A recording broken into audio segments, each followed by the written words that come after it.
اعوذ باللہ من الشیطان الرجیم بسم اللہ الرحمن الرحیم وَإِذْ قَالَ رَبُّكَ لِلْمَلَائِكَةِ إِنِّي جَاعِلٌ فِي الْأَرْضِ خَلِيفَةً قَالُوا أَتَجْعَلُ فِيهَا مَن يُفْسِدُ فِيهَا وَيَسْفِكُ الدِّمَاءَ وَنَحْنُ نُسَبِّحُ بِحَمْدِكَ وَنُقَدِّسُ لَكَ قَالَ إِنِّي أَعْلَمُ مَا لَا تَعْلَمُونَ وَإِذْ قَالَ رَبُّكَ لِلْمَلَائِكَةِ، اور جب کہا تیرے رب نے فرشتوں کو، للملائکۃ فرشتوں کو، انی جاعل فی الارض خلیفہ، بے شک میں بنانے والا ہوں زمین کے اندر خلیفہ، نائب۔ قالوا اتجعل فیہا من یفسد فیہا ویسفک الدماء، تو کہا فرشتوں نے، فرشتوں نے کہا اتجعل، کیوں بناتا ہے فیہا اس میں، من یفسد فیہا وہ فساد کریں گے اس میں، ویسفک الدماء اور وہ خون بہائیں گے، وَنَحْنُ نُسَبِّحُ بِحَمْدِكَ وَنُقَدِّسُ لَكَ، ہم کافی ہیں تیری تسبیح کرنے کے لیے، تیری حمد بیان کرنے کے لیے اور تیری پاکیزگی بیان کرنے کے لیے۔ اللہ تعالیٰ نے فرمایا انی اعلم ما لا تعلمون، جو میں جانتا ہوں وہ تم نہیں جانتے۔ وَعَلَّمَ آدَمَ الْأَسْمَاءَ، یہ جو واقعہ ہے اس میں یہ پتہ چلتا ہے اللہ تعالیٰ نے بنی آدم کو نائب بنایا ہے، خلیفہ بنایا ہے، تو صرف دین کی ترویج کے لیے، دین کو زیادہ تشہیر کے لیے، دین کو زیادہ پھیلانے کے لیے، اس سے یہ پتہ چلتا ہے۔ تو یہ آگے جو آیت آ رہی ہے یہ اس بات کی تصدیق کرتی ہے۔ وَعَلَّمَ آدَمَ الْأَسْمَاءَ كُلَّهَا ثُمَّ عَرَضَهُمْ عَلَى الْمَلَائِكَةِ فَقَالَ أَنبِئُونِي بِأَسْمَاءِ هَؤُلَاءِ إِن كُنتُمْ صَادِقِينَ۔ وَعَلَّمَ، اور سکھلائے آدم علیہ السلام کو، اسماءً کلھا، کچھ نام اللہ تعالیٰ نے سکھلا دیے، ثم عرضہم، پھر ان کے سامنے لائے، یعنی فرشتوں کے، علی الملائکۃ فقال انبئونی،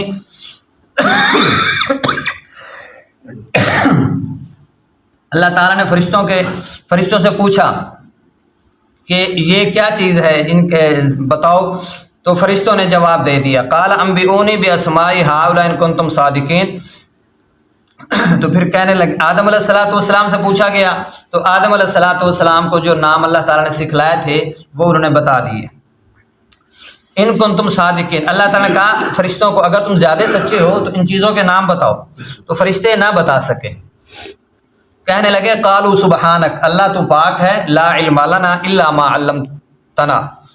ہمارے پاس وہ علم نہیں ہے جو اللہ تو جانتا ہے۔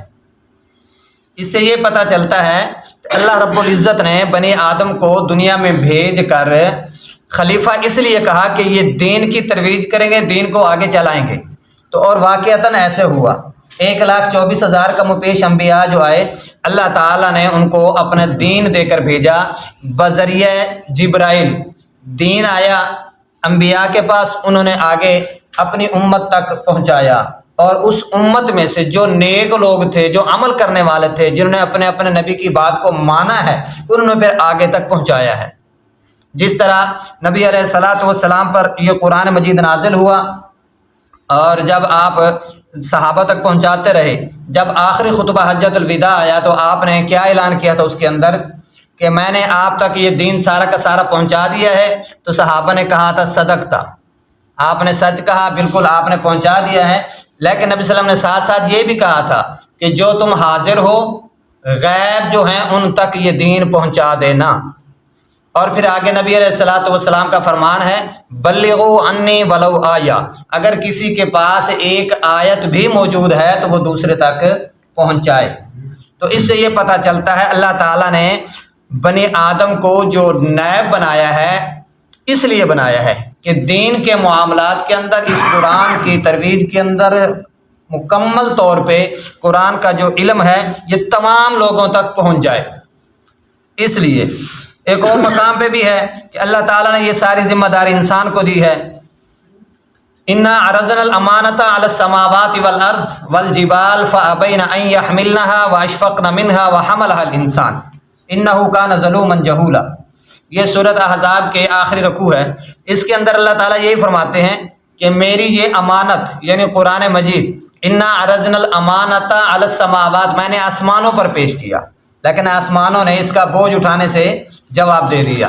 پھر اللہ تعالیٰ نے زمین پر پیش کیا، زمین نے بھی جواب دے دیا، پہاڑوں پر پیش کیا، انہوں نے بھی جواب دے دیا۔ کہ اس کا بوجھ، اس پر عمل کرنا یہ بہت لازم ہے، اور ان کے اندر نہ زمین کے اندر اتنی ہمت و طاقت، نہ آسمان کے اندر، نہ پہاڑوں کے اندر۔ وَحَمَلَهَا الْإِنسان، انسان نے یہ بوجھ اٹھایا ہے اس قرآن کا، اور یہ بوجھ صرف اٹھانا مقصد نہیں ہے، اس کو پڑھنا، اس پر عمل کرنا، اس کو آگے لوگوں تک پہنچانا، یہ اصل ذمہ داری ہے۔ اس لیے اللہ تعالیٰ نے یہاں قرآن میں فرمایا ہے کہ میں نے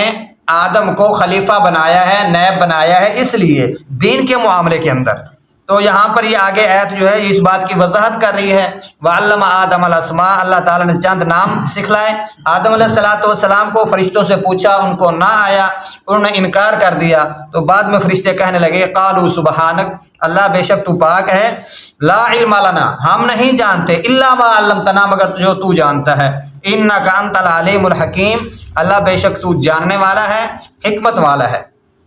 قال یا آدم انبئہم باسمائہم، بے شک اللہ تعالیٰ کو آدم علیہ السلام نے ان چیزوں کے نام بتا دیے۔ فلما انباہم باسمائہم، جب ان سے پوچھا کہ ان ناموں کے بارے میں، قال الم اقل لکم انی اعلم، کہا بے شک انی اعلم غیب السماوات والارض، اللہ تو جانتا ہے غیب آسمانوں کا اور زمینوں کا، واعلم ما تبدون وما کنتم تکتمون، اور تو جانتا ہے جو کچھ ہم کرتے ہیں اور جو کچھ ہم چھپاتے ہیں۔ یہ سارا معاملہ اللہ رب العزت کے سامنے تھا، اور آدم علیہ السلام نے کہا اللہ تو سب کچھ جانتا ہے، زمین و آسمانوں کا غیب بھی تو جانتا ہے، اور جو ہمارے دلوں میں ہے وہ بھی تو جانتا ہے، جو ظاہر ہے وہ بھی تو جانتا ہے۔ وَإِذْ قُلْنَا لِلْمَلَائِكَةِ اسْجُدُوا لِآدَمَ فَسَجَدُوا إِلَّا إِبْلِيسَ، جب آدم علیہ السلام کو اللہ تعالیٰ نے بنا لیا تو پھر حکم دیا للملائکۃ، فرشتوں کو، اسجدوا لآدم، سجدہ کرو آدم کو، فسجدوا الا ابلیس، بس انکار کر دیا ابلیس نے۔ یہاں پہ حکم دیا گیا ہے کہ ہم نے حکم دیا فرشتوں کو، تو یہ ابلیس جو تھا یہ فرشتہ نہیں تھا، یہ آگ سے پیدا کیا ہوا تھا، یہ جن تھا، اور اللہ تعالیٰ کی عبادت اتنی کرتا تھا یہاں تک کہ فرشتوں کی صف میں پہنچ چکا تھا۔ اس لیے یہاں پہ فرشتوں کے نام اس کا نام لیا گیا ہے۔ تو جب اس نے دیکھا کہ اللہ تعالیٰ نے آدم کو مٹی سے بنایا ہے، پھر اس کو سجدہ کرنا ہے، تو اس نے یہ نہ دیکھا کہ مجھے سجدہ کا حکم دینے والی کون سی ذات ہے، بلکہ اس نے یہ دیکھا کہ میں آگ سے بنا ہوں، آگ بلندیوں کو چھوتی ہے، اور یہ آدم مٹی سے بنا ہے، مٹی جو ہے یہ پاؤں تلے روندی جاتی ہے۔ تو صرف اس نے اس چیز کا موازنہ کیا ہے اپنا اور آدم کا، اور اس نے اس چیز کو نہیں سوچا، نہیں سمجھا کہ مجھے حکم دینے والی ذات کون سی ہے۔ اس وجہ سے اللہ تعالیٰ نے اسے دھتکار دیا، نکال دیا۔ فسجدوا الا ابلیس، سب فرشتوں نے سجدہ کیا مگر ابلیس نے انکار کر دیا، ابا، انکار کیا، واستکبر، اور تکبر کیا، وکان من الکافرین، اور وہ ہو گیا کافروں میں سے، انکار کرنے والوں میں سے۔ وقلنا یا آدم اسکن انت وزوجک الجنہ، یہ واقعہ، بہت سارے واقعات قرآن کے اندر ایسے ہیں جو ایک جگہ پہ پورے نہیں بیان کیے جاتے، کچھ حصوں کے اندر بیان کیے جاتے ہیں۔ یہاں پہ آگے یہ بیان نہیں کیا گیا کہ اللہ تعالیٰ نے اس سے پوچھا بھی تو نے کیوں نہیں سجدہ کیا، کیا وجہ ہے، یہ آگے آتا ہے 8ویں پارے کے اندر، یہاں پہلے پارے کے اندر یہ واقعہ پورا موجود نہیں ہے۔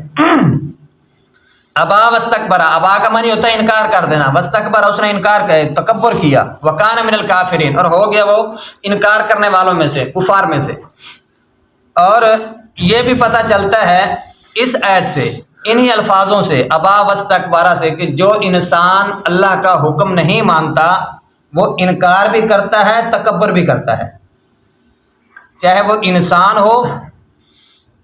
یا کوئی بھی ہو، جن ہو، کیونکہ اللہ رب العزت نے یہ دین جو نازل کیا ہے یہ جنوں اور انسانوں کے لیے کیا ہے۔ اچھا، یہاں پہ اس بات کا یہ پتہ چلتا ہے، ایک اگر یہ جن ہے اس نے یہ انکار کر دیا اور تکبر کر دیا، تو یہ حالت انسان بھی کرتا ہے، اللہ کا جب کوئی حکم آتا ہے اس کو نہیں مانتا، انکار کرتا ہے اور وہ تکبر کرتا ہے۔ وَقُلْنَا يَا آدَمُ اسْكُنْ أَنْتَ وَزَوْجُكَ الْجَنَّةَ وَكُلَا مِنْهَا رَغَدًا حَيْثُ شِئْتُمَا وَلَا تَقْرَبَا هَٰذِهِ الشَّجَرَةَ فَتَكُونَا مِنَ الظَّالِمِينَ۔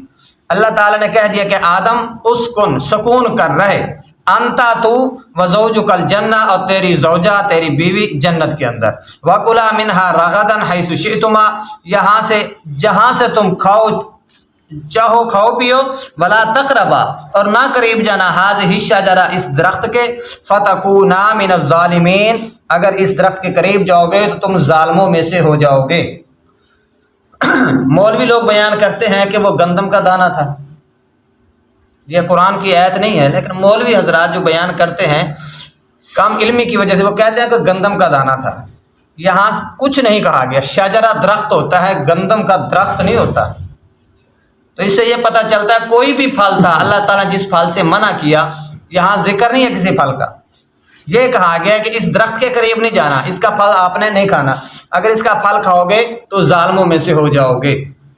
تو وہ پھل کون سا تھا، کیا تھا، اللہ بہتر جانتا ہے۔ تو آدم علیہ السلام نے وہ پھل بھول کر کھا لیا۔ انشاءاللہ وہ واقعہ جو ہے آگے بیان ہوگا، یہاں پر ہوگا، یا اگر نہیں ہوگا تو پھر آگے 8ویں پارے میں وہ بیان ہوگا۔ دعا ہے کہ اللہ رب العزت ہمیں قرآن مجید کو صحیح معنوں میں سن کر سمجھ کر صحیح معنوں میں عمل کرنے کے اللہ ہمیں توفیق عطا فرمائے۔ واقول قولی ھذا وآخر دعوایا الحمد للہ رب العالمین۔